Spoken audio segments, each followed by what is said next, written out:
नमस्कार दोस्तों, स्वागत है आप सभी का एक बार फिर से हमारी यूट्यूब चैनल प्रॉब्लम अड्डा पे। तो आज हम बात करेंगे कि जो बॉलर में कौन कौन सी इमरजेंसीज आती हैं, उनके ऊपर कुछ क्वेश्चंस हैं।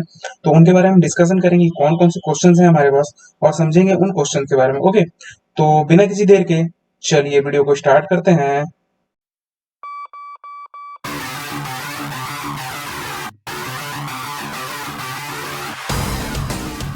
तो देखते हैं कौन कौन से क्वेश्चंस हैं हमारे पास। तो आप देख सकते हैं यहाँ पे सबसे पहला क्वेश्चन है, what are the emergency that are expected to happen in boiler operation. That means कि कौन कौन सी इमरजेंसी हम एक्सपेक्ट करते हैं कि बॉलर में हो सकती है ड्यूरिंग ऑपरेशन के। ओके, तो देखते हैं इसके कौन कौन सी इमरजेंसीज हो सकती हैं। तो सबसे पहला है, emergency that can happen in boiler operation are boiler tube leakage, failure of feed water control station, unbalance draft in furnace, furnace explosion, blow down valve failure, feed water pump failure, and secondary combustion in superheater and ESP. Okay, तो कौन कौन से emergency आ सकती हैं bowler operation के time पे। Bowler tube leakage हो सकता है, ठीक ना। बॉलर फीड, आपका जो फीड वाटर कंट्रोल स्टेशन है उसका फेलियर हो सकता है। ड्राफ्ट, जो फर्नेस का ड्राफ्ट है वो अनबैलेंस हो सकता है। फर्नेस का एक्सप्लोजन हो सकता है। और जो हमारा ब्लो डाउन वॉल है उसका फेलियर हो सकता है। और जो बीएफपी होता है, फीड वाटर पंप, उसका फेलियर भी हो सकता है। ओके, नेक्स्ट क्वेश्चन की तरफ बढ़ते हैं। List out the potential region for bowler tube failure. That means कि कौन कौन से मेन रीजन होते हैं हमारा बॉलर ट्यूब की फेलियर के लिए। ओके, तो देखते हैं कौन कौन से रीजन है हमारे पास। तो जो सबसे पहला रीजन है वो है failure due to over heating. That means कि जो हमारा ट्यूब है, बॉलर ट्यूब, ओवर हीटिंग से भी वो फेल हो सकता है। Failure due to internal scales. That means कि अगर हमारा वाटर क्वालिटी सही नहीं है तो क्या होगा, ट्यूब्स के इनसाइड में स्केलिंग हो जाएगी, ठीक ना। स्केलिंग होगा तो क्या होगा, आपका हीट ट्रांसफर प्रॉपर नहीं होगा, जिससे क्या होगा, हीटिंग हो, ओवर हीटिंग होगा, और फिर वहां पे आपका ट्यूब डैमेज होगा। Failure due to ageing. Okay, next आपका failure due to uneven expansion. अगर अनइवन एक्सपेंशन हो रहा तो भी आपका ट्यूब फेलियर होना फिक्स है। नेक्स्ट हमारा failure due to ash and flue gas erosion. Okay, जो आपका एस है और जो फ्लू गैस है उसके इरोजन से भी आपका ट्यूब फेलियर हो सकता है। नेक्स्ट है failure due to material defects. अगर आपका मटेरियल सही नहीं है ट्यूब का तो भी वो डैमेज हो सकता है। नेक्स्ट है failure due to internal and external tube corrosion. Corrosion होगा तो भी आपका ट्यूब डैमेज हो जाएगा। और अगला है इम्प्रॉपर और affected circulation due to opening passing of low point drain. That means कि अगर आपका प्रॉपर जो जो भी है फीड वाटर है, फिर स्टीम वाटर का मिक्सचर अगर प्रॉपर फ्लो नहीं होगा, ठीक ना, तो वहां पे भी आपका उस कंडीशन में भी जो है आपका ट्यूब फेलियर हो जाएगा। ओके, तो नेक्स्ट क्वेश्चन की तरफ बढ़ते हैं। नेक्स्ट क्वेश्चन है हमारे पास, list down the sequential action taken after boiler tube leakage to restore the boiler. क्या बोल रहा है कि हमें सिक्वेंशियल एक्शन बताना है कब, उस कंडीशन में जब हमारा बॉयलर ट्यूब लीकेज हो जाएगा और उसके बाद उसको अटेंड करने के बाद हम जब बॉयलर को रिस्टोर करेंगे, वापस लाइट अप करने जा रहे हैं, तो उसके उसका सिक्वेंशियल मतलब क्या क्या स्टेप बाय स्टेप ये पूछ रहा है। ओके, तो देखिए, तो सबसे पहले क्या करना है कि आप अगर जैसे आप क्या दिया है कि after tube leakage shut down the boiler as soon as possible. तो अगर जैसे ही हमें पता चलता है कि बॉयलर में ट्यूब लीकेज हो गया है तो जितना जल्दी हो सके हमें बॉयलर को बंद करना है। ओके, उसके बाद क्या करना है, हमें बॉयलर को कूल होने के लिए छोड़ना है, ठीक ना। मतलब कि नेचुरल कूलिंग के लिए छोड़ना है या फिर फोर्स कूलिंग भी आप कर सकते हैं। जैसे दिया है यहाँ पे, if necessary start fast cooling by keeping on ID and FD fan. That means कि फोर्स कूलिंग हो जाएगा, आप एफडी आईडी स्टार्ट करके छोड़ दीजिए तो आपका जल्दी कूलिंग हो जाएगा। Okay, after cooling the boiler identify the tube coil. जैसे ही आपका बॉयलर कूल हो जाता है तो हमें सबसे पहले ये आइडेंटिफाई करना पड़ता है कि कौन से ट्यूब्स में लीकेज है, फिर किस लोकेशन में लीकेज है। ओके, जैसे ही हमारा लीकेज फाइंड हुआ, हमें क्या करना है, जो भी हमारा वाटर है उसको ड्रेन करना है, ठीक। और ड्रेन करने के बाद क्या दिया है, find out the root cause of leakage. जो लीकेज हुआ है क्यों हुआ उसका रूट कॉज फाइंड करना है। अगर लीकेज माइनर है तो हमें क्या करना है, if leakage is minor like pin hole crack then weld the tube, ठीक ना। उसको वेल्ड कर देना है, उसके लिए हमें वेल्डिंग प्रोसीजर को फॉलो करना है। Okay, if leakage is major like fish smoke damage then replace the damage part allowed to cool the joint for 2 hour. अगर मान लीजिए कि बड़ा लीकेज है, मेजर मतलब डैमेज हो गया है, तो उसके क्या, उस पार्ट्स को हमें निकाल के रिप्लेस करना पड़ेगा और वेल्डिंग मारने के बाद उस जॉइंट्स को हमें 2 घंटे के लिए कूलिंग के लिए छोड़ना पड़ेगा। नेक्स्ट है fill up the boiler and carry out hydraulic test at 1.25% of maximum operating pressure. That means कि जैसे ही आपका वेल्डिंग हो गया, ठीक ना, जॉइंट्स आपने लगा दिया, उसके बाद हमें क्या करना है कि हमें बॉयलर का हाइड्रो टेस्ट लेना है, कितने प्रेशर पे, जो मैक्सिमम ऑपरेटिंग प्रेशर है उसका 1.5% पे। ओके, नेक्स्ट है after ensuring the joint is free from leakage train the boiler up to normal drum level. जैसे कि हमें इंश्योर हो गया कि भाई जहाँ पे हमने लीकेज अटेंड किया था वहां पे अब नेक्स्ट मतलब लीकेज नहीं है, वो अटेंड हो गया है, हमें क्या करना है, हमें लाइटअप की तैयारी करनी है। तो क्या करना है कि हमें बॉयलर को नॉर्मल जो हम जितना ड्रम लेवल रखते हैं उस लेवल तक ड्रेन कर देना, ठीक ना। उसके बाद क्या करना, start the boiler as per startup procedure. Okay, तो नेक्स्ट क्वेश्चन देखते हैं क्या बोल रहा है। What are the reason for boiler drum level fluctuation. मतलब कि जो हमारा ड्रम लेवल होता है उसके फ्लक्चुएशन का मेन रीजन क्या है। ओके, तो देखते हैं। तो देखिए क्या क्या रीजन दिए हुआ, sudden loading and unloading of boiler. Okay, अगर बॉयलर पे अगर ज्यादा हमारा लोड फ्लक्चुएट हो रहा है तो उस कंडीशन में भी हमारा ड्रम लेवल फ्लक्चुएट करेगा। Okay, fluctuation in steam pressure, अगर स्टीम प्रेशर हमारा फ्लक्चुएट कर रहा है तो उस कंडीशन में भी हमारा जो ड्रम लेवल हो फ्लक्चुएट करेगा। Safety valve sudden popup, that means कि अगर हमारा सेफ्टी वॉल्व सडन पॉपअप हो रहा है मतलब उठ रहा है तो उस कंडीशन में भी हमारा ड्रम लेवल फ्लक्चुएट करेगा। अगर प्राइमिंग एंड फॉर्मिंग हो रहा है तो भी हमारा ड्रम लेवल फ्लक्चुएट करेगा। Failure of drum level controller, अगर अगर हमारा ड्रम लेवल कंट्रोलर जो अगर फेल हो जाता है तो उस कंडीशन में हमारा ड्रम लेवल फ्लक्चुएशन होना फिक्स है। Leakage and passing of blow down wall, अगर हमारा जो ब्लो डाउन वॉल है उसका लीकेज हुआ है या फिर पासिंग है उस कंडीशन में भी हम ड्रम लेवल मेंटेन नहीं कर पाएंगे। नेक्स्ट है हमारे पास अनकंट्रोल्ड फायरिंग रेट, अगर जो हम फायरिंग कर रहे हैं मतलब जो कंबस्शन हम फ्यूल फायरिंग कर रहे हैं अगर वो भी अनकंट्रोल्ड है उस कंडीशन में भी हमारा ड्रम लेवल मेंटेन होना मुश्किल है। एंड अगला है लीकेज इन ट्यूब्स और कॉइल, अगर मान लीजिए कहीं लीकेज हो गया वाटर वॉल में, सुपर हीटर में, कहीं भी बॉयलर में आपके, तो भी आपका ड्रम लेवल मेंटेन नहीं होगा। ओके, आपको वाटर कंजम्पशन बढ़ जाएगा।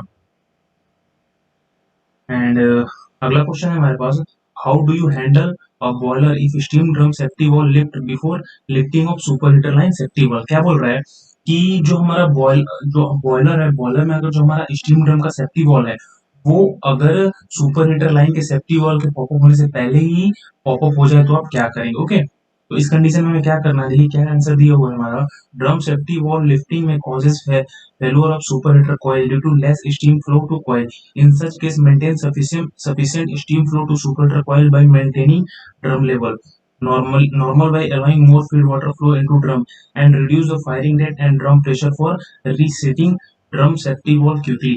क्या होगा देखिए, अगर आपका जो ड्रम है, अगर ड्रम का सेफ्टी वाल्व पहले उठ गया सुपर हीटर के सेफ्टी वाल्व उठने से पहले, तो क्या होगा, आपका जो फ्लो है स्टीम का फ्लो वो सुपर हीटर में नहीं जाएगा। ओके, तो नहीं जाएगा तो क्या होगा, आपका सुपर हीटर का ट्यूब्स फेलियर होने के चांसेस बढ़ जाते हैं, ठीक है। इस कंडीशन में क्या बोल रहा है कि in such case maintain sufficient steam flow to super heater coil. Okay, इस केस में हमें क्या करना है कि सफिशिएंट स्टीम फ्लो हमें बनाए रखना है सुपर हीटर कॉइल में bye maintaining drum level. Okay, drum level maintain करके हमें सफिशिएंट स्टीम फ्लो बनाए रखना है सुपर हीटर में, और जो हमारा ड्रम लेवल जो नॉर्मल मेंटेन होता था उससे ज्यादा हमें थोड़ा वाटर देके हमें सुपर हीटर में स्टीम का फ्लो बनाए रखना है। ओके, और जल्दी जल्दी हमें थोड़ा सा फायरिंग कम करके हमें क्या करना है, ड्रम प्रेशर को नीचे ले आना है ताकि हमारा जो सेफ्टी वाला ड्रम का वो क्विकली वापस रिसेट हो जाए, ठीक ना।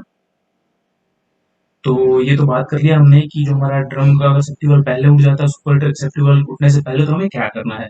नेक्स्ट क्वेश्चन है, what are the possible reason for failure of sorry what are the possible reason for furnace draft fluctuation. जो हमारा फर्नेस का ड्राफ्ट है उसके फ्लक्चुएशन की क्या क्या रीजन हो सकते हैं। ओके, तो उसमें जो सबसे पहला रीजन है unbalance draft. Okay, fuel moisture variation, अगर हमारे फ्यूल में ज्यादा मॉइस्चर आ रहा है तो भी हमारा ड्राफ्ट में वेरिएशन आएगा। Sudden load change. Okay, failure of ID and FD fan.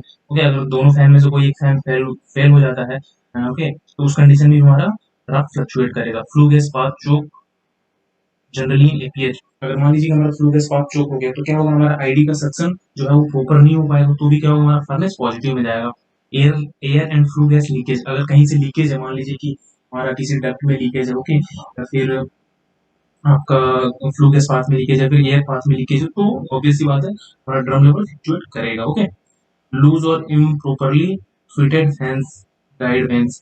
Okay, मान लीजिए कि जो हमारा फैंस का जो फैंस होते हैं, फैंस के जो हमारा आईजीबी होते हैं, इनलेट गाइड वेंस, ओके, जिसको हम जो इनलेट गाइड में होता है, जो सक्शन में लगा था, अगर वो इम्प्रॉपर फिटिंग है तो उससे भी हमारा ड्राफ्ट का फ्लक्चुएशन होना फिक्स है। ओके,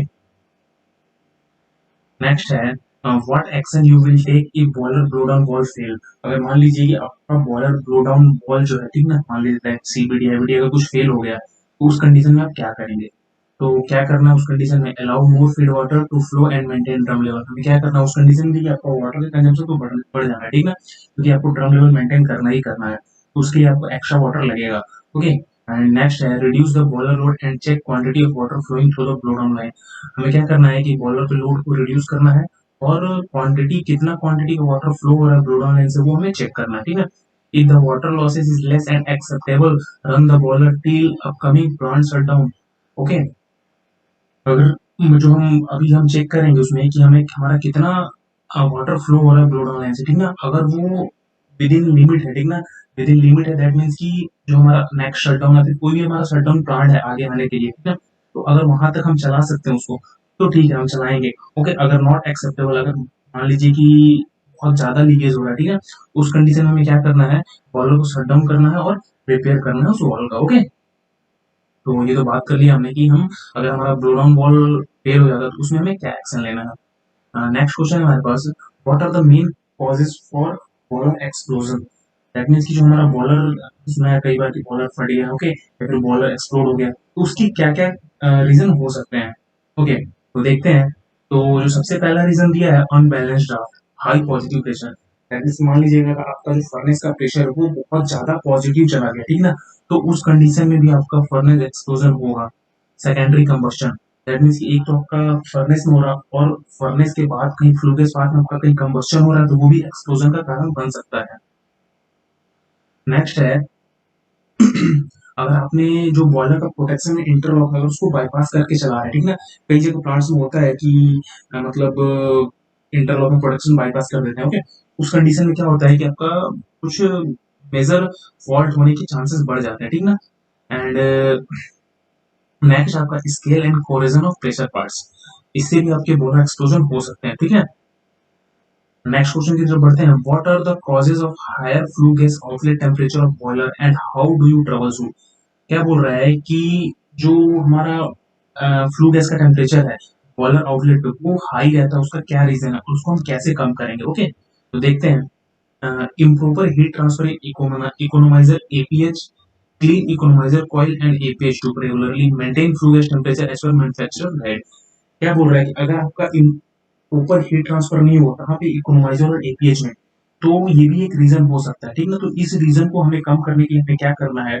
हमें जो इकोनोमाइजर और एपीएच के ट्यूब्स पर क्लीनिंग करना है टाइम टू टाइम, ठीक ना, एक सर्टेन ड्यूरेशन पे। और जितना जो हमें मैन्युफैक्चरर जो हमारा बॉयलर जो बॉयलर लगा के गया थे, जो भी जिस कंपनी के बॉयलर है उनके द्वारा हमें एक एसओपी दिया जाता है, ठीक ना, स्टैंडर्ड ऑपरेटिंग प्रोसीजर। उसमें सारे पैरामीटर्स लिखे रहते हैं कि कहाँ पे हमें कितना टेम्परेचर मेंटेन करना है। ओके, तो उस हिसाब से हमें टेम्परेचर को मेंटेन करना है। नेक्स्ट रीजन क्या है फ्लू गैस टेम्परेचर हाई होने का? Accumulation of shoot on super heater coils economiser. Okay, मान लीजिए कि सुपर हीटर कॉइल्स है या फिर इकोनोमाइजर और उसमें सूट डिपॉजिट है, तो भी क्या होगा? आपका ऊपर हीट ट्रांसफर नहीं होगा, ऊपर हीट ट्रांसफर नहीं होगा तो क्या होगा? फ्लू गैस हाई टेम्परेचर पे बॉयलर से एग्जिट करेगा, ठीक है। तो इस कंडीशन में हमें क्या करना है कि हमें जो सूट ब्लोअर है वो शिफ्ट में एक या दो बार जरूर ऑपरेट करना है। ओके, नेक्स्ट है burning of high moisture content fuel. अगर मान लीजिए कि आपके फ्यूल में हाई मॉइस्चर कंटेंट है तो उससे भी आपका जो है, आपका जो फ्लू गैस निकलेगा बॉयलर से बाहर उसका टेम्परेचर ज्यादा रहेगा, ठीक ना। तो जो हमें फ्यूल यूज करना है उसमें जो मॉइस्चर का कंटेंट है उसको विद इन लिमिट रखना है। Okay, higher economiser feed water inlet temperature, ठीक ना। अगर मान लीजिए कि जो हम फीड वाटर दे रहे हैं इकोनोमाइजर, अगर उसका टेम्परेचर हाई रख दें तो क्या होगा कि आपका जो हीट ट्रांसफर है, कि देखिए क्या होता है, आपका जो हीट ट्रांसफर होता है वो higher temperature to lower temperature होता है, ठीक ना।